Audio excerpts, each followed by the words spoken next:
Hi అండి, welcome to my channel Krishna's world. ఈరోజు special recipe వచ్చేసి కాజు టొమాటో మసాలా కర్రీ. దీన్ని ఎలా ప్రిపేర్ చేసుకోవాలో చూద్దాం.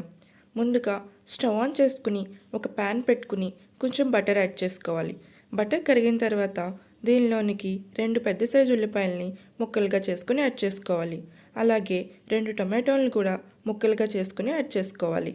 ఒక 5-6 జీడిపప్పులు, 4 లవంగాలు, 2 యాలకులు, చిన్న దాల్చిన చెక్క ముక్కను కూడా యాడ్ చేసుకుని బాగా కలుపుకొని మగ్గించుకోవాలి.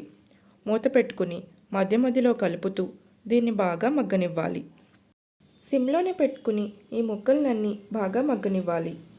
ఇలా ముక్కలన్నీ బాగా మగ్గిన తర్వాత స్టవ్ ఆఫ్ చేసుకుని పక్కన పెట్టుకుని చల్లారనివ్వాలి. ఇలా చల్లారిన ముక్కల్ని ఒక మిక్సీ జార్లోకి తీసుకుని ఫైన్ పేస్ట్లా మిక్సీ పట్టుకోవాలి. ఈ పేస్ట్ ఇలా ఫైన్గా మిక్సీ పట్టుకుంటే సరిపోతుంది. దీన్ని పక్కన పెట్టుకుని మళ్ళీ స్టవ్ ఆన్ చేసుకుని ఒక ప్యాన్ పెట్టుకుని కొంచెం బటర్ యాడ్ చేసుకోవాలి. బటర్ కరిగిన తర్వాత దీనిలోనికి 1 కప్పు జీడిపప్పులను యాడ్ చేసుకోవాలి.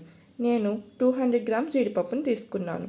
వీటిని లైట్ గోల్డెన్ కలర్ వచ్చేంత వరకు సిమ్లోనే పెట్టుకుని బాగా ఫ్రై చేసుకోవాలి.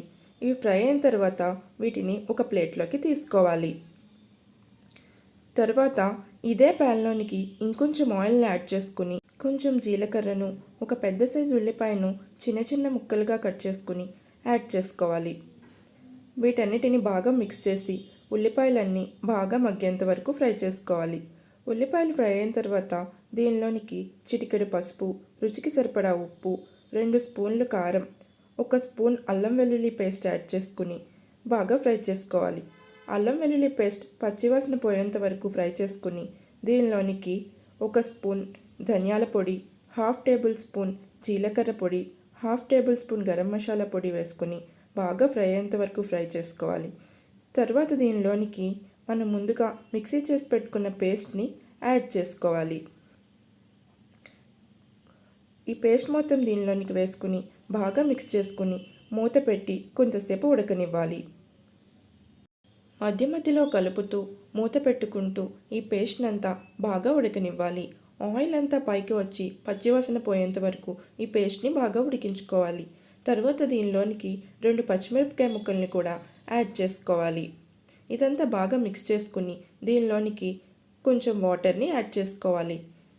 వాటర్ వేసిన తర్వాత మూత పెట్టుకుని బాగా ఉడికించుకోవాలి. ఇలా ఉడుకుతున్నప్పుడు దీనిలోనికి ముందుగా ఫ్రై చేసి పెట్టుకున్న జీడిపప్పుల్ని యాడ్ చేసుకోవాలి. జీడిపప్పులు యాడ్ చేసిన తర్వాత ఒక 5 మినిట్స్ ఉడికితే సరిపోతుంది. తర్వాత దీనిలోనికి కసూరి మేతిని, 1 స్పూన్ నెయ్యిని, కొంచెం క్రీమ్ని యాడ్ చేసుకోవాలి. ఫైనల్గా కొంచెం కొత్తిమీరని యాడ్ చేసుకుని స్టవ్ ఆఫ్ చేసుకోవాలి. సర్వింగ్ బౌల్లోకి తీసుకుని సర్వ్ చేసుకుంటే కాజు టొమాటో మసాలా కర్రీ రెడీ.